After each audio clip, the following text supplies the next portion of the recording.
Buenas tardes, hermanos, que Dios les bendiga.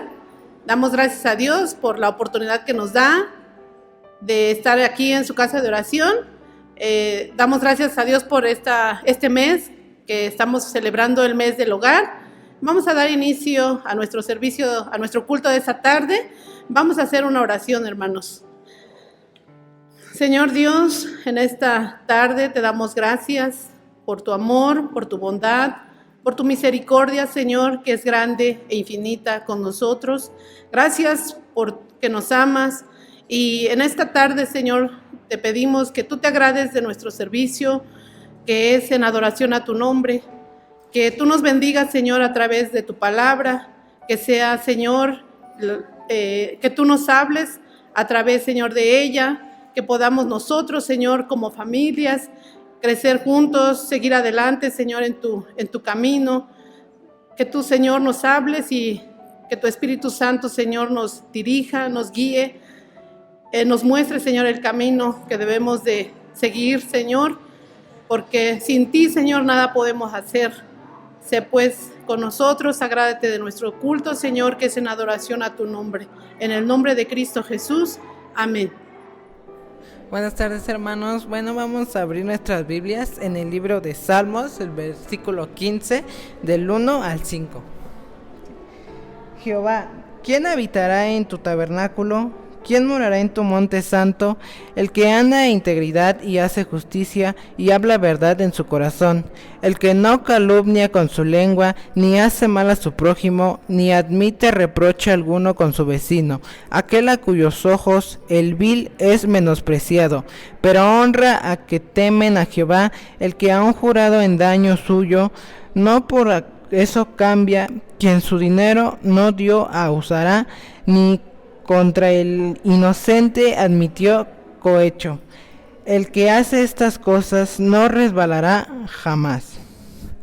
Amén, hermanos.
Tenemos la lectura bíblica, hermanos, en el libro de Deuteronomio, capítulo 6, de los versículos del 1 al 9.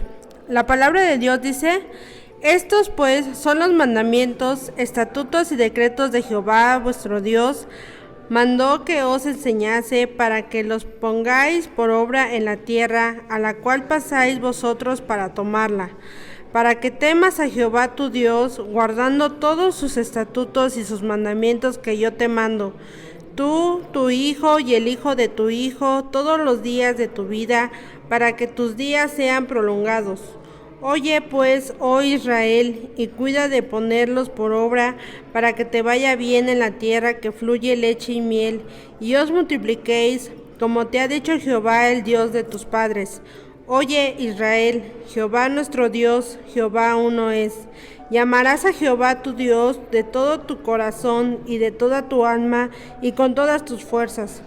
Y estas palabras que yo te mando hoy estarán sobre tu corazón, y las repetirás a tus hijos, y hablarás de ellas estando en tu casa y andando por el camino y al acostarte y cuando te levantes. Y las atarás como una señal en tu mano y estarán como frontales entre tus ojos, y las escribirás en los postes de tu casa y en sus puertas. Amén, hermanos.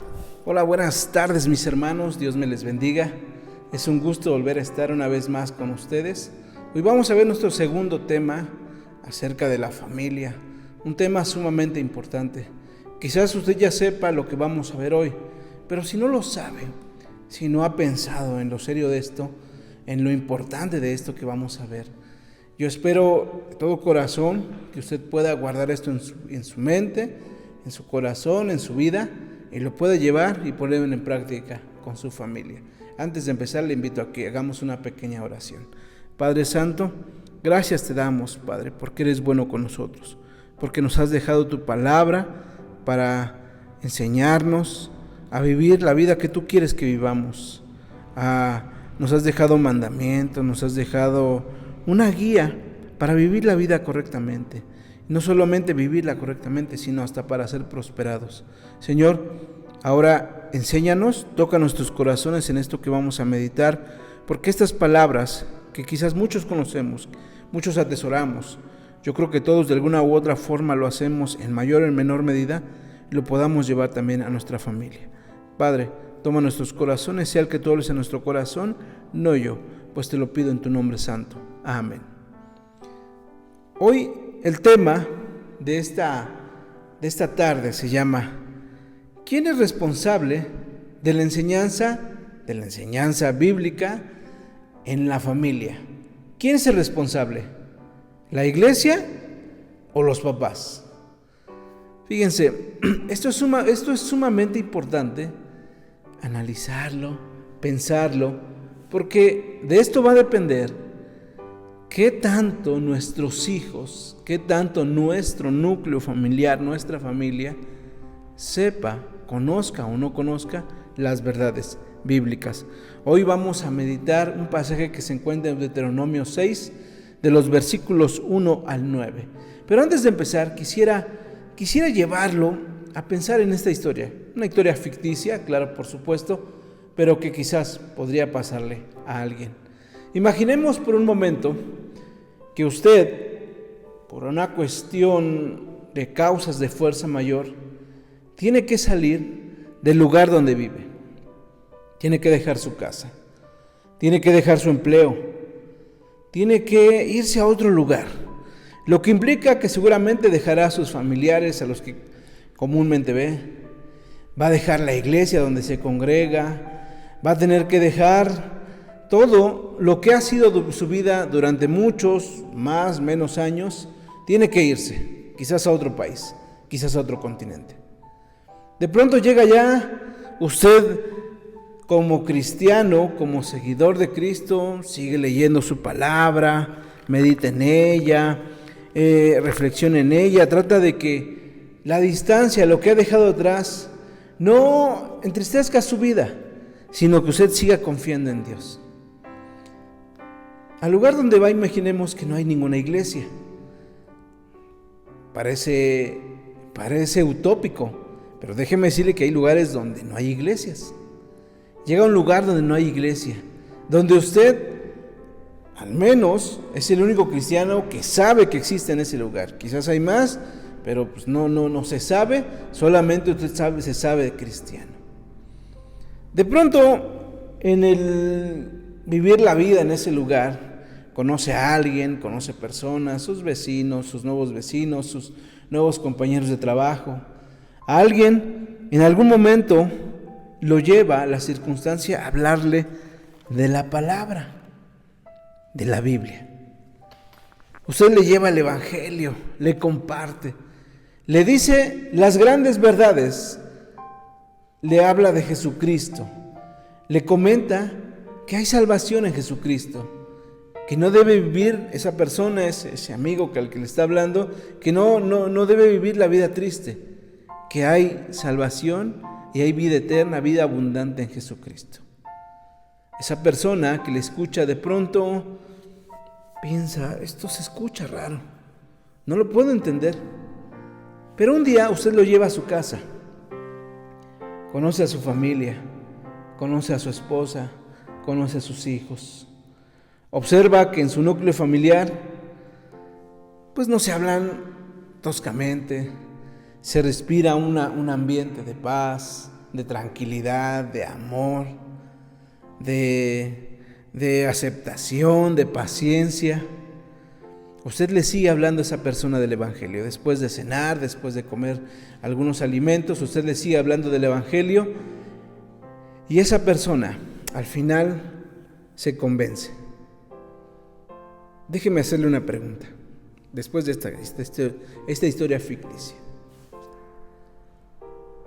¿Qué le habrá hablado más a esa persona? ¿Las palabras que usted le dijo? ¿O lo que se vive en esa familia? Lo que se vive en ese núcleo familiar. ¿Qué le habrá gritado más al oído a esa persona? ¿Las palabras que usted le dijo? ¿Las palabras que usted sacó de la Biblia? ¿Las enseñanzas que usted conoce? ¿Las llevó? ¿Las enseñó? ¿O lo que vio en su núcleo familiar?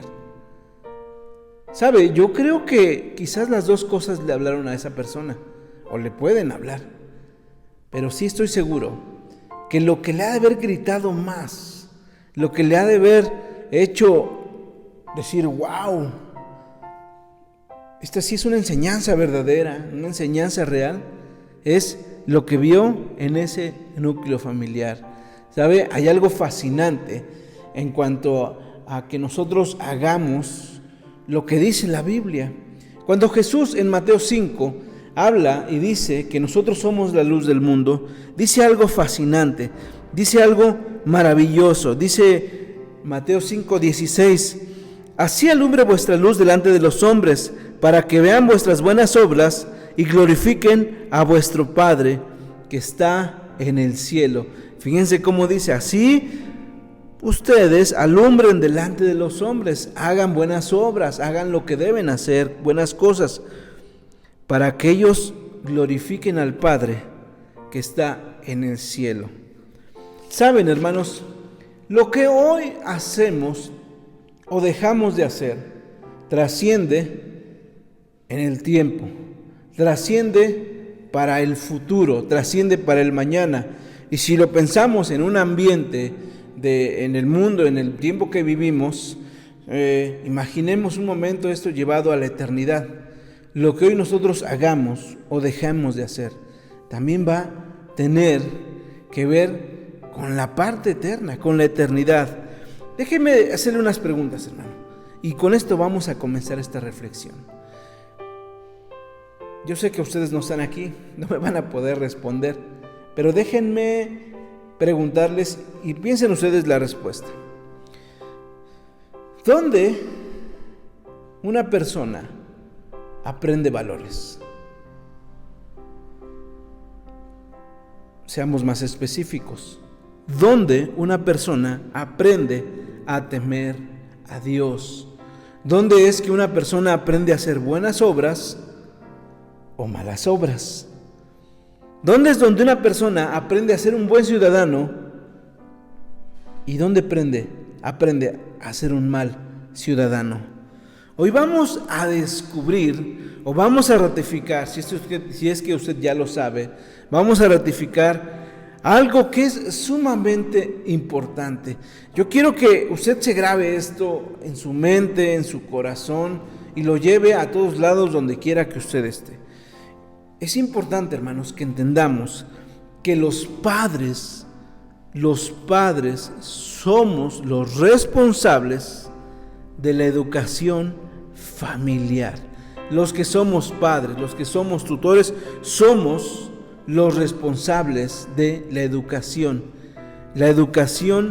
familiar, hablando de valores, hablando de principios bíblicos. Nosotros somos los responsables. Escribe Moisés, Deuteronomio 6, versículo 7. Está hablándole al pueblo, está externándole la importancia de amar a Dios, de seguir sus mandamientos. Y en el versículo 6 dice: y estas palabras que yo te mando hoy estarán sobre tu corazón y las repetirás a tus hijos. Y hablarás de ellas estando en tu casa, andando en el camino, al acostarse, al levantarte. Donde quiera que andes, caminando, trabajando, comiendo, conversando, a punto de dormir, a punto de levantarte, estas palabras las vas a repetir a tus hijos. La palabra, la Biblia, enseña esta grandiosa verdad, hermanos. Nosotros como padres somos los responsables de la enseñanza bíblica, de la enseñanza de los valores, de los grandes principios, de los mandamientos, de las verdades bíblicas en nuestro hogar. Y con esto no me refiero a que nosotros debemos ser los que llevemos debates estériles, debates que no tienen nada que ver, que vamos a debatir de esto. Las enseñanzas verdaderas, llanas, de Dios, las que constituyen el saber de la salvación, esas son las que nosotros debemos enseñar, transferir, explicar a los miembros de nuestras familias, aún más a nuestros hijos, a los que están bajo nuestra tutela. En primer lugar, hermano, yo quiero que usted piense en esto. Nosotros somos los responsables de enseñar a la familia a amar a Dios. Responsables de enseñarles a amar a Dios. Moisés habla al pueblo, dice versículo 1 de Deuteronomio 6: estos pues son los mandamientos, estatutos y decretos de Jehová vuestro Dios. Mando que vuestro Dios mandó que os enseñasen, para que los pongáis por obra en la tierra a la cual pasáis vosotros para tomarla, para que temas a Jehová tu Dios, guardando todos sus estatutos y sus mandamientos que yo te mando, tú, tu hijo, el hijo de tu hijo, todos los días de tu vida, para que tus días sean prolongados. Fíjense lo que Moisés les está enseñando, o les va a enseñar en este momento. Eso es lo que principalmente quiere que se graben. Versículo 4: oye Israel, Jehová nuestro Dios, Jehová uno es. Y amarás a Jehová de todo tu corazón, de toda tu alma y de todas tus fuerzas. Y estas palabras que yo te mando hoy estarán sobre tu corazón. Dice: oye Israel, amarás a Jehová tu Dios de todo tu corazón, de toda tu alma y con todas tus fuerzas. Moisés recibe la enseñanza directa de Dios. Él recibe las tablas de la ley. Imaginemos unas piezas de piedra, unas tablas de piedra escritas por Dios mismo, donde Él recibe las enseñanzas, lo que el pueblo debe hacer para amar a Dios. Hoy Moisés ya no está. Y sin embargo, nosotros somos los ministros. Nosotros somos los ministros de Cristo que han de enseñar a nuestras familias todo lo que Dios ha mandado hacer. Moisés enseña a su pueblo una gran verdad, una verdad que es válida y debe ser guardada continuamente en nuestro corazón, en nuestra mente, una gran verdad que nos va a permitir estar o evitarnos la idolatría. Moisés va a enseñar aquí al pueblo que el Dios, Jehová, su Dios, el Dios al que adoran, al que sirven, el Dios que los protege en el camino, que los protege de los enemigos, que los protegió de los egipcios y de todos esos pueblos que los atacaron, Jehová, ese Dios único que tienen, es el Dios vivo y verdadero, perfecto, autosuficiente y todopoderoso, todo suficiente. La fe en esta verdad, hermanos, deberá ser suficiente o debe ser suficiente para mantenernos libres de toda idolatría. Lo primero que debemos aprender y enseñarle a nuestra familia es que el Dios que servimos, que provee todo lo necesario para nuestras necesidades, que provee el alimento, que provee el vestido, que provee la salud, que provee la casa, que provee todo lo que tenemos y que nos permite vivir cómodamente en este lugar, en este mundo, todo lo que nos da. Él es el Dios vivo y verdadero, perfecto, autoexistente y todo suficiente. Moisés les dice al pueblo: amarás a Dios en 3 aspectos. En primera, dice: amarás a Dios de todo tu corazón. Luego dice: de toda tu alma y con todas tus fuerzas. Corazón, alma, fuerzas. Con todo el corazón, con toda el alma, con todas las fuerzas. Ningún rey en ningún país, ningún reino en el mundo demanda a sus súbditos que le amen. No. Demanda respeto, demanda obediencia, demanda reverencia, pero no demanda amor. Ya, si esos súbditos quieren amar a ese rey, pues ya es ganancia. De igual forma en todas las religiones, la que usted me diga, toda religión que tiene un Dios visible, un Dios, una figura, algo que tangible que se ve, no le demanda a aquellos que le adoran que le amen, no. Demanda reverencia, demanda respeto, demanda obediencia a lo que manda ese Dios, pero no demanda amor. Y sin embargo, la condescendencia de la gracia divina es tal que el primer mandamiento que Dios nos da es un mandamiento que tiene que ver con el amor, con amar a Dios. ¿Qué significa con el corazón? El corazón habla del centro de la personalidad, el centro de la conducta. Quiere decir que tu conducta, tus actos, lo que tú eres, todo tu ser va a amar a Dios así como eres. Sí, eres enojón, sí, a veces te enojas muy rápido, sí, eres muy contestatario, sí, eres lo que sea, lo que te imagines que eres. Melancólico, a veces triste, eres muy entusiasta, lo que sea. Introvertido, extrovertido. Así como eres, toda tu personalidad debe amar a Dios. No cabe una personalidad fuera de amar a Dios. No porque yo sea así, ya no lo voy a amar. Es más, no va a querer mi amor. Eso no es cierto.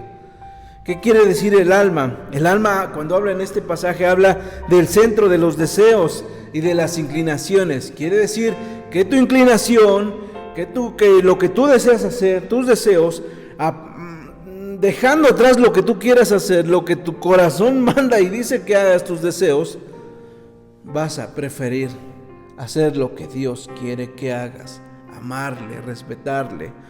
Las fuerzas, pues se refiere a las energías operativas que tiene el ser humano. No solamente le vas a amar con tu personalidad, con lo que hay dentro de ti, tus inclinaciones, lo vas a amar con todas tus fuerzas, con todo lo que tienes. Saben, hermanos, hoy en día hay una crisis muy grande en las iglesias. Debo decirlo, hermanos. A veces hablamos con hermanos de otras iglesias, otros consistorios, sobre todo en las reuniones del presbiterio, y vemos que muchas de nuestras iglesias están pasando por situaciones críticas, situaciones de crisis, que ya no van los hermanos, que ha habido enfriamiento, en algunos casos ha habido hasta apostasía.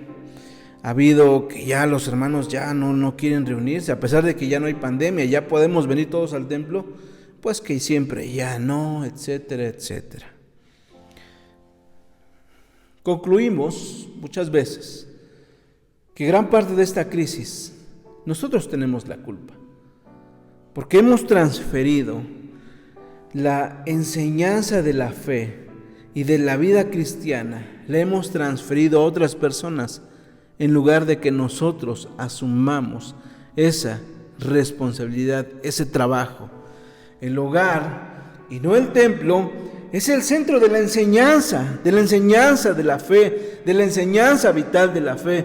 Es en el hogar donde donde se deben dar a conocer las verdades que presentan las Escrituras.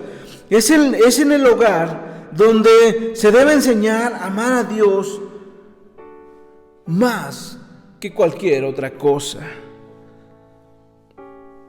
Fíjense, el Señor es tan grande que no solo nos pide amor, sino que hay una gran consecuencia cuando amamos al Señor.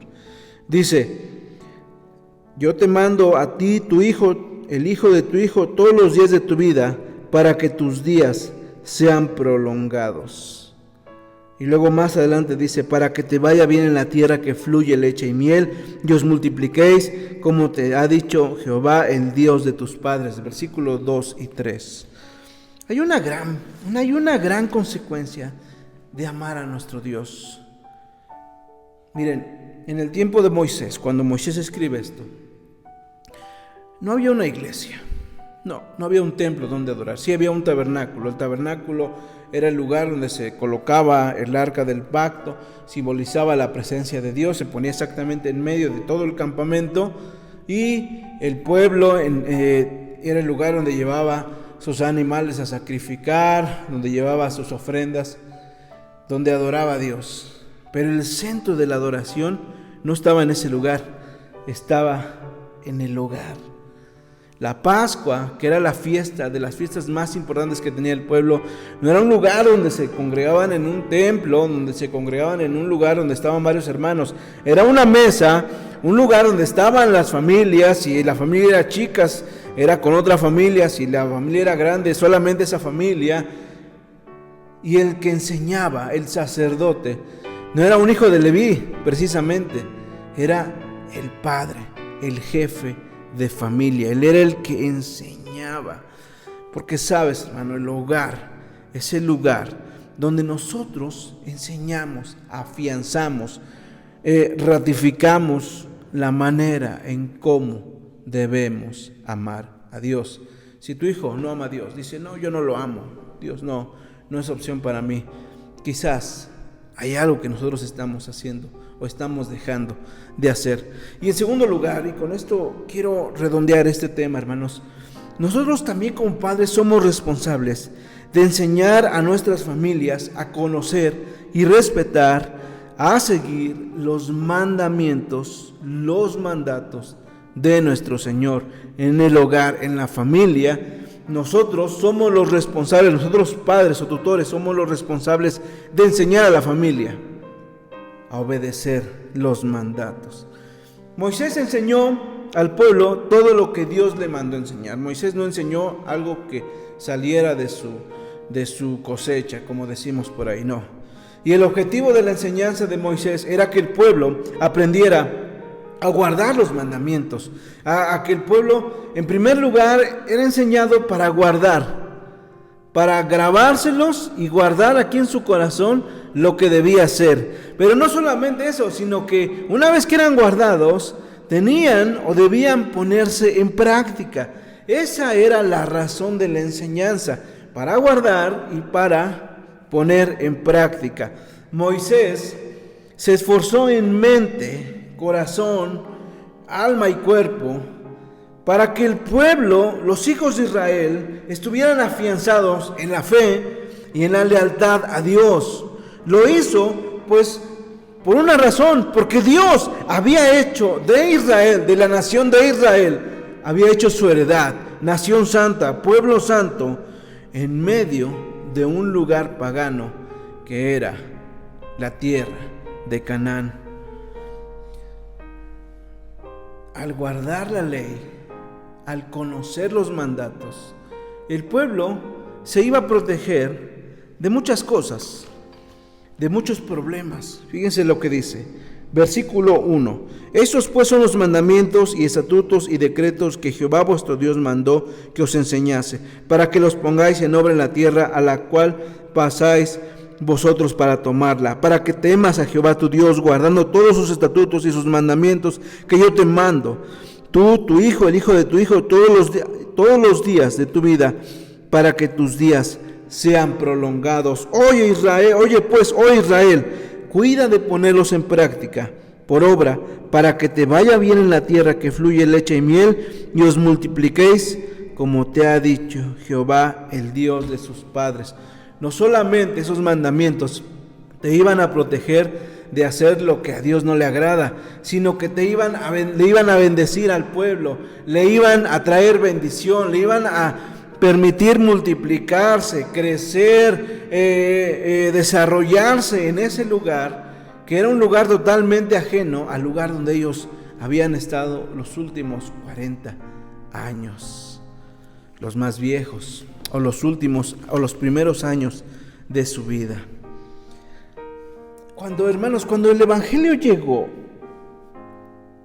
allá estoy hablando después de que nuestro Señor Jesús ascendió, cuando el Evangelio llegó a Palestina, después a todas las tierras romanas,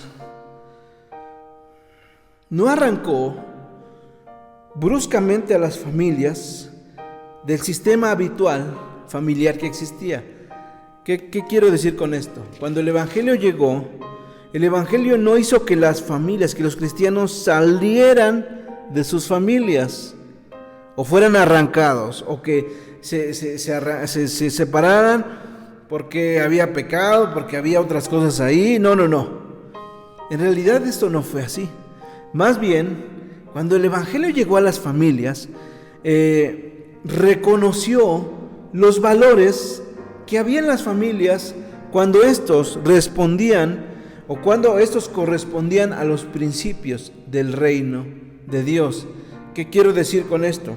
Que el Evangelio no significó que las familias tenían que irse de esos núcleos familiares donde vivían, sino que esos valores que empataban con los principios del reino de Dios los abrazaron, los adoptaron, los hicieron suyos. ¿Habrá un modelo de familia, hermanos, hoy en día? Digamos, este es el modelo de familia que todo cristiano debe tener. ¿Habrá uno? Yo creo que si le buscamos difícilmente vamos a encontrar algo. Y no porque diga que no se puede, porque todos fallamos. De alguna u otra forma todos hemos fallado o fallamos comúnmente. La familia, desde hace bastante tiempo, quizás las últimas décadas, es una institución que ha sido duramente atacada, hermanos. Hoy la familia tradicional, comúnmente llamada así, es una cuestión que para muchos es algo arcaico, algo que ya no va con este tiempo. Hoy, la moda hoy es: tengo una familia, si todo sale bien, ahí estamos, si no, pues bululú, vámonos. La familia ha sido duramente atacada. Y sin embargo, hermanos, la familia fue diseñada por nuestro Dios mismo para ser un núcleo, un lugar que permita y donde se estimule el crecimiento de todos y cada uno de sus miembros, en primer lugar de los hijos. La familia, lejos de ser un lugar que sea una carga tanto para el que mantiene, tanto para el que recibe, el que vive ahí, el que reside ahí, lejos de ser eso, fue pensada como un lugar donde todos y cada uno de los que viven en esa familia puedan ser estimuladas a crecer, a desarrollarse en todo aspecto de la vida. ¿Cómo está tu familia hoy, hermano? ¿Tu familia, todas las cosas marchan bien? ¿Tú eres el sacerdote de tu casa? Hablándole a los hombres. Si no hay un hombre en tu casa, tú, mamá, tu abuelo, que sea el tutor, ¿eres el sacerdote? ¿Eres el que enseña las verdades? De esto va a depender la eternidad, o puede depender la eternidad de nuestros hijos. Y delegarle esto a los maestros de la escuela dominical, delegarle esto a los maestros de la escuela, delegarle esto al sistema, un sistema que piensa en todo menos en la enseñanza, en la educación de las personas. Sí, el sistema educativo, el sistema de enseñanza está educado para reforzar lo que en casa se debe de aprender, se debe de arraigar. Hoy yo te invito, hermano, a que si las cosas no marchan bien en tu casa, hagamos una pausa, hagamos un alto a donde vamos, al camino que llevemos y cambiemos nuestra perspectiva. Nosotros somos los sacerdotes. De tal forma, hagamos las cosas de tal forma que cuando partamos de este mundo podamos estar tranquilos, sabiendo que nuestros hijos siguen las enseñanzas que nosotros les hemos compartido. Y si usted lo está haciendo, le felicito, hermano. Siga por ese camino. Hoy estamos a tiempo de cambiar o de mejorar esto, o de cambiar el paradigma y ser nosotros quien enseñemos a la familia, quien eduquemos a la familia en verdades bíblicas y lo que tiene que ver con la salvación. Dios te bendiga, hermano. Les invitamos a memorizar 2 versículos de la lectura bíblica que se leyó en Deuteronomios 6. Vamos a memorizar los 2 versículos, que es el 6 y el 7, y vamos a repetirlo unas veces para irlo memorizando. Amén.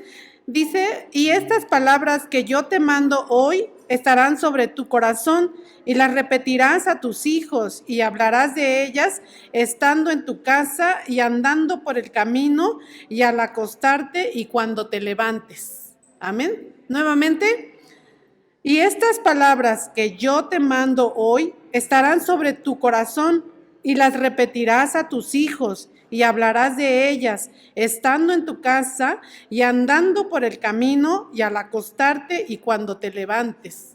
Nuevamente, hermanos: y estas palabras que yo te mando hoy estarán sobre tu corazón, y las repetirás a tus hijos, y hablarás de ellas estando en tu casa y andando por el camino y al acostarte y cuando te levantes.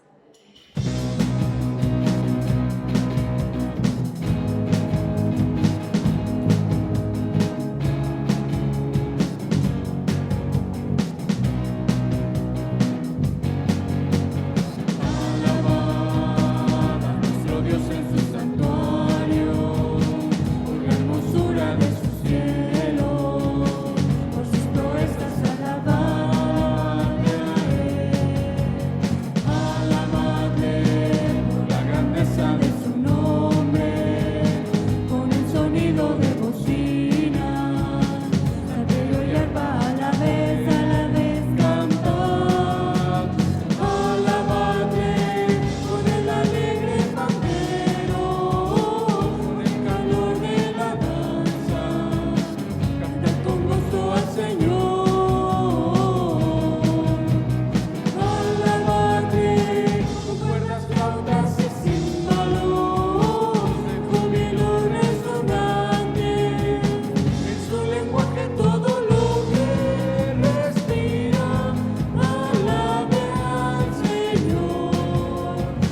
Ha llegado el momento de recoger las ofrendas. Les invitamos que los hermanos que nos ven a través de las redes, les invitamos a que recojan las ofrendas.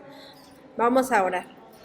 Bendito Padre Celestial, en esta hora, Señor, te damos muchas gracias, porque, Señor, tú bendices la fuente de nuestro trabajo, Señor, y bendice también, Señor Jesús, a mis hermanos que las están administrando, Señor. Te pido, mi Dios, que seas tú con cada uno de ellos, Padre, que no les haga falta el pan de cada día, Señor. Y, Padre, bendícenos a cada uno de nosotros, Padre. Te lo ponemos en tus manos, en el nombre de Jesús. Amén. Bien, es el momento en que recibimos la bendición del Señor. Te invito para que cierres tus ojos e inclines tu frente. Amados hermanos, que la gracia de nuestro Señor Jesucristo, el amor de Dios, nuestro Padre Celestial, y la luz y dirección de su Santo Espíritu sea con cada uno de ustedes y con todo el pueblo de Dios, ahora y siempre. Amén. Gracias por compartir este momento con nosotros. Te invitamos para hacer un comentario y hacer dinámica la comunicación entre los que estamos de este lado y los que están del otro lado. Te invitamos también para que le pongas un like y que permitas que de esta manera se circule la palabra de Dios. Ponle compartir. Que Dios te bendiga.